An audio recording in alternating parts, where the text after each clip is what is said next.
বন্ধুরা, বিনিময়ের মাধ্যম হিসেবে আমরা বহু মুদ্রা ব্যবহার করেছি, কিন্তু তারই মধ্যে কিছু বিলুপ্ত মুদ্রা আজ আপনাদের বলবো।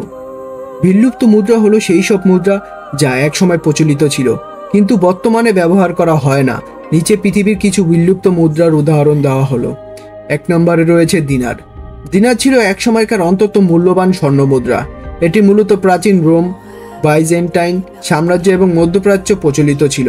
বর্তমানে বিভিন্ন দেশে দিনার নামের মুদ্রা থাকলেও ঐতিহাসিক দিনারের মূল্য এবং গুরুত্ব অনেক বেশি ছিল।